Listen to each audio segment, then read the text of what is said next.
Ada satu perbedaan yang harus kita garis bawahi di antara Anies dengan Jokowi.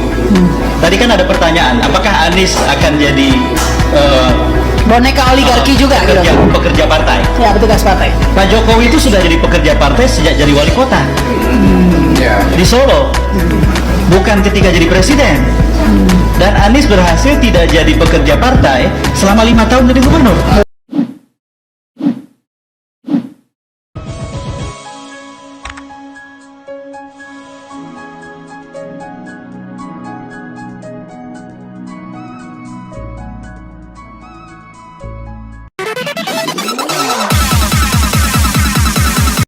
Pertama, banyak orang yang seperti terkejut ketika Nasdem mendeklarasikan Anies sebagai capres.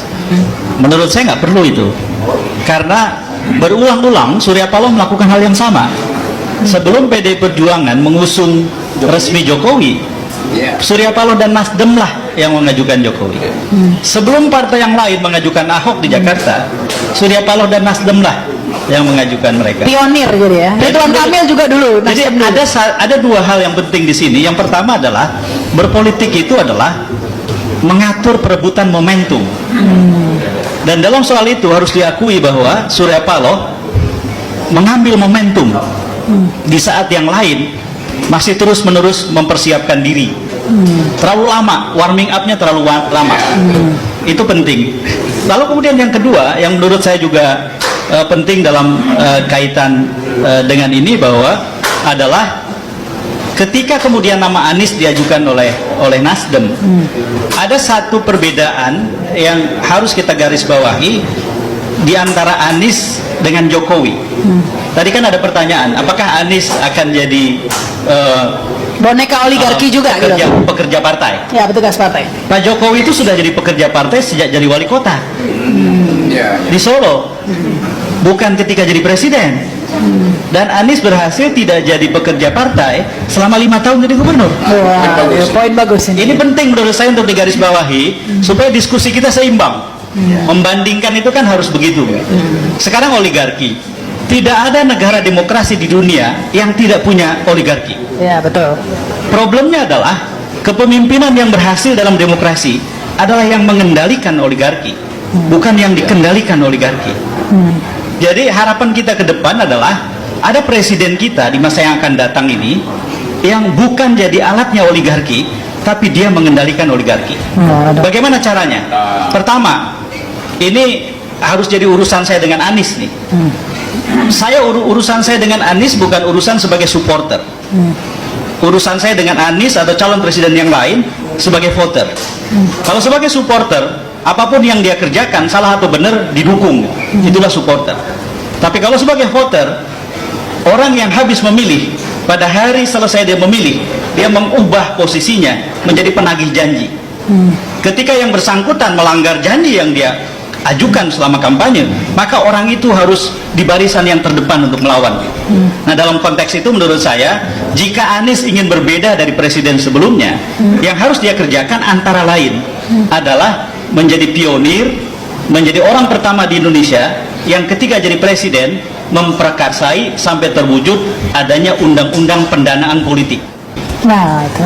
Undang-undang pendanaan politik, political financing. Indonesia tidak punya itu. Tidak punya itu. Memang ada aturan tentang politik, money politik di mana-mana tersebar, tidak pernah ada yang ditegakkan. Di Indonesia harus ada presiden yang berani mengambil posisi tidak konflik of interest dengan persoalan yang dibahas ini. Selama ini tidak ada yang berani. Selain itu juga 0% itu juga biangnya. Nah, menurut saya kalau ada undang-undang pendanaan politik, maka kemudian banyak sekali hal yang bisa dipersehat. Karena di banyak demokrasi, undang-undang pendanaan politik itu antara lain mengatur misalnya soal bagaimana uang dalam kegiatan politik dikumpulkan. Bukan hanya jumlahnya, tapi transparansinya, akuntabilitasnya. Lalu kemudian yang kedua, bagaimana uang dalam urusan politik dikeluarkan. Dalam demokrasi yang sehat tidak boleh ada orang yang duitnya tidak berseri, membuat iklan setiap hari, menghabiskan frekuensi publik di televisi, sementara tidak ada kandidat yang lain bisa menyaingi dia. Tidak boleh. Harus ada aturan itu. Lalu kemudian yang ketiga adalah larangan atau mengharamkan repayment. Tidak boleh ada orang membantu kampanye seorang kandidat, setelah itu ada kebijakan-kebijakan yang berpihak pada yang bersangkutan. Nggak boleh itu. Ya, tapi kan Anies, saat ini ya. peraturan itu belum ada, Kang Ep. Belum ya? ada. Nah, saya kok ragu ya kalau Anies ini nanti nyapresnya itu nggak dimodalin sama oligarki gitu. Nggak. Kalau soal pendanaan untuk pemenangan, saya kira semua membutuhkan. Tetapi pada saat terpilih dan dilantik, hubungan itu terputus, Rahma. Ya mana mau, nggak balik modal. Tergantung presidennya. Selama ini kita punya 2 presiden yang seperti Rahma bayangkan itu, seperti yang Rahma simpulkan. Maka Indonesia yang berubah harus dimulai pada saat pelantikan presiden. Presidennya tidak mau bilang begitu.